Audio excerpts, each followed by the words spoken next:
não poderíamos viver um momento tão difícil como este que está diante de nós. Aqui estamos diante das aberrações da humanidade. Ainda não nos libertamos da pandemia que ceifou milhões de vidas e que ainda persegue almas e corpos em grande parte do mundo. E logo, uma pandemia mais perversa, mais cruel, porque depende das criaturas humanas, enquanto a primeira é do processo de evolução do globo e é estabelecida pela divindade. A guerra da Rússia contra uma pequena nação.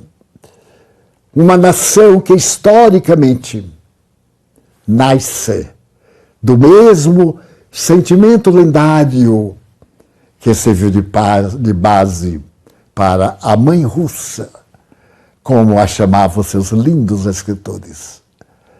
Neste momento, após os bombardeios que tanto destruíram vidas, a humanidade está perplexa e com a adesão da China, os depósitos nucleares são os mais poderosos do mundo neste momento com as duas nações. Os Estados Unidos da América levantam-se, gritam, várias sanções foram estabelecidas pela Europa contra a Rússia. Mas os russos se vêm preparando desde antes para este momento terrível que Putin e os seus generais estão estabelecendo numa ameaça terrível contra a humanidade. Desnecessário dizer que também lá o cristianismo, desde o ano 1000, tem as suas raízes quando houve a grande problemática com o Papa de Roma. E houve a primeira grande divisão da doutrina católica com os representantes dos respectivos pastores. A Igreja Cristã da Rússia assenta-se nas bases do homem da paz. Ela tem a sua origem no sentimento do menino que nasceu em uma lapa de calcário, em uma noite de frio, há quase 2000 anos.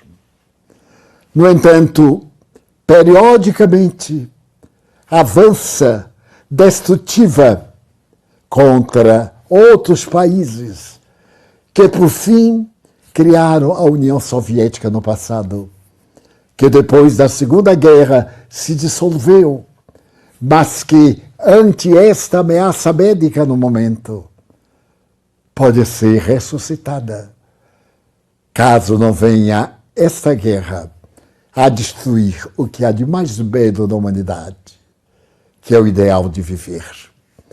Estamos em um momento muito ciclópico e nos perguntamos por quê? Por que o homem ainda prefere a guerra, o ser humano? Allan Kardec, em O Livro dos Espíritos, na questão 742, pergunta qual a razão da guerra. E as nobres entidades referem-se: predominância da natureza animal sobre a natureza espiritual e predominância dos instintos. E que pretende Deus com a guerra? Então aí nós vemos que é a marcha do sofrimento, para somente aí encontrar-se o discernimento para verdadeiramente a paz.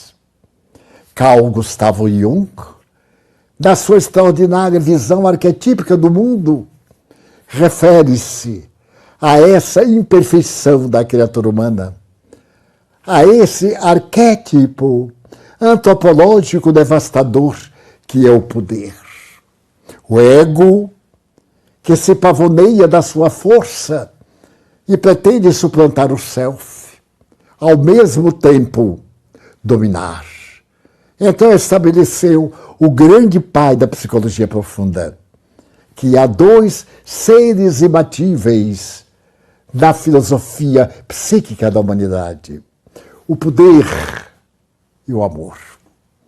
Dizemos nós outros, o poder é o cego monstro da degradação humana. A impiedade, como fala Kardec, a crueldade, o materialismo. É o filho espúrio do materialismo dialético, histórico, o mecanicista a que nos afeiçoamos. Esse materialismo devastador transforma o ser humano em uma máquina de desejos pessoais, de apenas eu, em detrimento de todos. Tem-se a prova naturalmente inegável de que ninguém é tão autossuficiente que não necessite de outrem. A vida nos tem ensinado em todos os aspectos a grande necessidade do próximo.